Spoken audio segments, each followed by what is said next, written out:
जब प्रियंका गांधी सदन में बैग लेकर पहुंचती हैं। अब दो तरीके के बैग होते हैं, एक बांग्लादेशी हिंदुओं के लिए जो वहां पर अल्पसंख्यक है उन पर जिस तरीके के अत्याचार हो रहे हैं उसे लेकर, और दूसरा बैग था फिलिस्तीन का। फिलिस्तीन के बैग को लेकर ज्यादा चर्चा की गई, लेकिन बांग्लादेश में जो हिंदू रह रहे हैं, जो उन पर अत्याचार हो रहा है, उसे लेकर बीजेपी चुप नजर आई। अश्वनी जी, बांग्लादेश में जो हिंदुओं के साथ हो रहा है उस पर चुप्पी नहीं साधी जा सकती। जब शंकराचार्य भी देश के बोल रहे हैं इस बात को, उन्होंने भी कहा है कि अब सरकार को कुछ करना चाहिए। तो क्या अगर विपक्ष ने, प्रियंका गांधी वो बैग लेकर पहुंच गई, तो क्या उस पर चर्चा नहीं होनी थी? क्या प्रधानमंत्री को उस तरफ ध्यान नहीं देना चाहिए? क्या गृह मंत्री को और रक्षा मंत्री को जवाब नहीं देना चाहिए था? देखिए, प्रियंका गांधी जी ने संविधान की शपथ लिया है, अब बाकायदा सांसद हो गई है।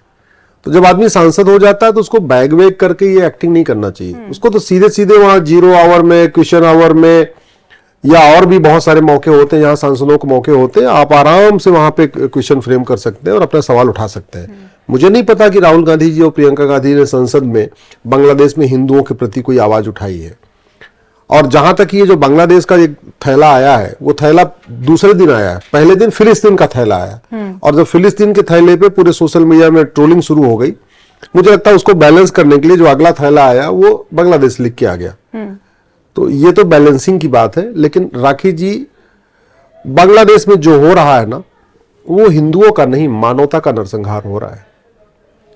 हम लोगों ने तो सुना था कि 1947 में क्या हुआ, हमने सुना था कि 1990 में क्या हुआ, हमने तो सुना था कि अभी सुन रहे हैं कि 1978 में संभल में क्या हुआ था, हमने तो सुना था कि 1820-25 में अफगानिस्तान में क्या हुआ था। लेकिन अभी जो बांग्लादेश में हो रहा है तो दिख रहा है, वीडियो आ रहे हैं, बच्चों के वीडियो आ रहे हैं, बड़ों के वीडियो आ रहे हैं।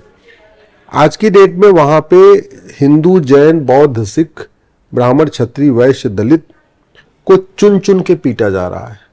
हालत ये हो गई है कि हिंदू रिक्शे पे बैठता है तो रिक्शे वाला जहां 10 रुपए किराया होता वहां 100 रुपए किराया ले लेता है। सब्जी वाला जहां 10 रुपए किलो सब्जी मिलनी चाहिए वो 100 रुपए ले लेता और वापस नहीं करता। जैसे वो हिंदू कहता कि तुम्हारा आलू तो 10 रुपए किलो है, बाकी 90 रुपए वापस करो, उसको मारता है। ये सिचुएशन हो चुकी है।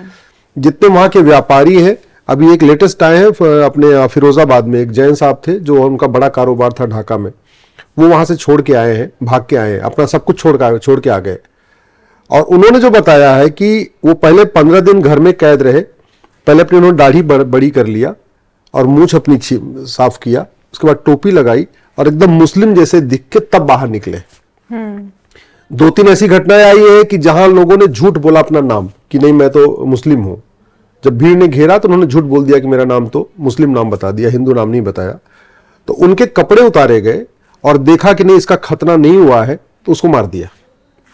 पिता के सामने बेटी का बलात्कार हो रहा है बांग्लादेश में, पति के सामने पत्नी का बलात्कार हो रहा है, बच्चों के सामने मां का बलात्कार हो रहा है, भाई के सामने बहन का, और वो भी बलात्कार नहीं, सामूहिक बलात्कार, गैंगरेप हो रहा है।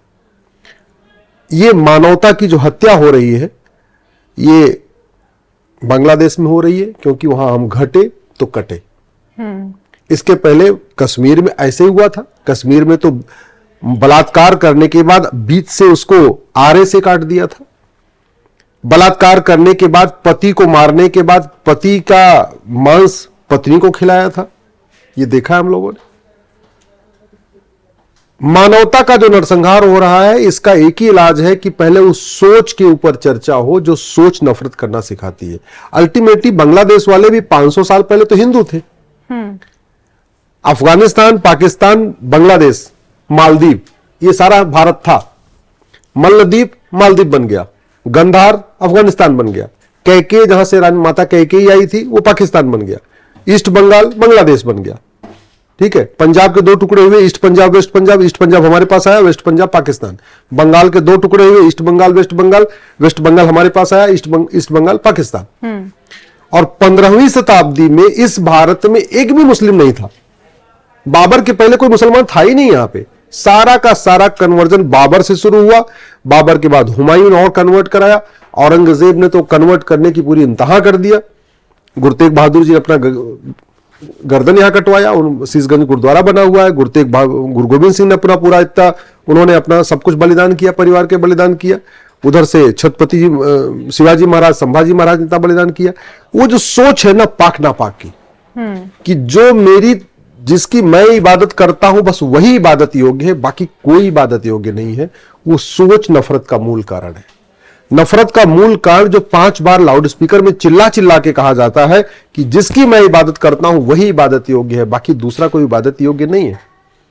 एक तरीके से आप देखिए भारत में भी 5 बार लाउड स्पीकर से कहा जाता है कि हिंदुओं, तुम्हारे भगवान राम कृष्ण, तुम्हारे शंकर, तुम्हारे विष्णु, तुम्हारी दुर्गा, तुम्हारी लक्ष्मी, तुम्हारी सरस्वती, तुम्हारे हनुमान जी, तुम्हारे गणेश जी, ये पूजा योग्य नहीं है।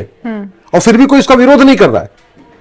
5 बार लाउड स्पीकर से चिल्ला के कहा जा रहा है जितने भी जैन हैं कि तुम्हारे 24 के 24 तीर्थंकर पूजा योग्य नहीं है। बौद्धों से कहा जा रहा है तुम्हारे गौतम बुद्ध जी पूजा योग्य नहीं है। सिखों से कहा जा रहा है तुम्हारे दशमेश गुरु सम्मान के योग्य नहीं है, तुम्हारा गुरु ग्रंथ साहिब पूजा योग्य नहीं है। हमने इस इतनी बड़ी नफरत को सामान्य चीज मान लिया है। इससे बड़ी नफरत क्या हो सकती है? अभी अगर मान लो मैं हनुमान जी की पूजा करता हूं और मैं चिल्ला चिल्ला के बोलूं कि हनुमान जी के अलावा कोई पूजा योग्य नहीं है, तो मुकदमा हो जाएगा। कोई राम भक्त बोल दे आप किसकी पूजा करती हैं? शिव जी की। आप अपने मोहल्ले में जाके एक बार बोलना कि लाउड स्पीकर से चिल्ला के कि शंकर जी के अलावा और कोई पूजा योग्य नहीं, देखना क्या होगा। और बटोगे तो कटोगे वाला ही, मैं क्या आप खुद में ही बटते जा रहे हैं। तो मैं यही कह रहा हूं कि स्थिति यह है, जब तक इस सोच को नहीं खत्म किया जाएगा, जिस सोच ने पर्सिया से पारसियों को खत्म कर दिया, जिस सोच ने गंधार से हिंदुओं को खत्म करके उसको अफगानिस्तान बना दिया, जिस सोच ने पाकिस्तान से हिंदुओं को खत्म करके कैके से हिंदुओं को खत्म करके पाकिस्तान बना दिया, जिस सोच ने कश्मीर से हिंदुओं को खत्म कर दिया, जिस सोच ने आपके लक्षद्वीप से हिंदुओं को खत्म कर दिया, जिस सोच ने आप आज की डेट में बांग्लादेश से हिंदुओं को खत्म कर दिया, जब तक इस सोच को आप नहीं खत्म करोगे, व्यक्ति को खत्म करने से कुछ नहीं होगा। आतंकवादियों को मारने से, अलगाववादियों को मारने से नहीं। चर्चा इस बात पे होनी चाहिए कि सारे के सारे आतंकवादी संगठन एक ही मजहब के क्यों हैं, सारे के सारे आतंकवादी एक ही मजहब के क्यों हैं, जितने भारत में अलगाववादी पकड़े जाते हैं वो एक ही जगह के क्यों हैं। ऐसा क्या कारण है कि हिंदू ही पलायन करता है?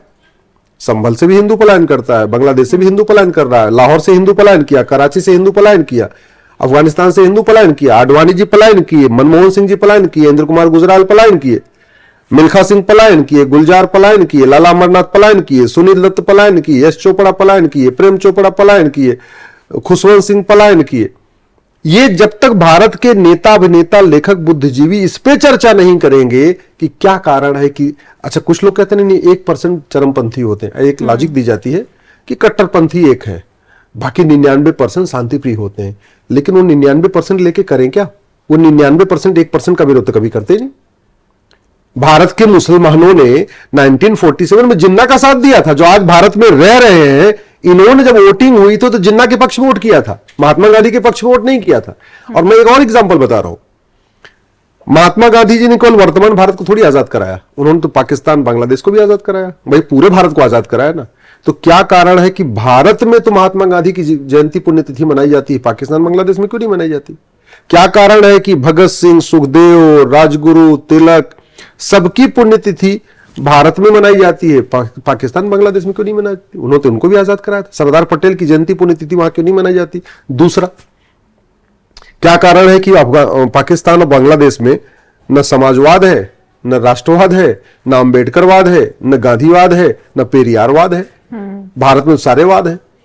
मैं इसलिए बार बार कहता हूं, भारत में अगर ये भारत का संविधान चल रहा है तो इसलिए नहीं कि संविधान है, इसलिए चल रहा है क्योंकि हिंदू बहुसंख्यक है।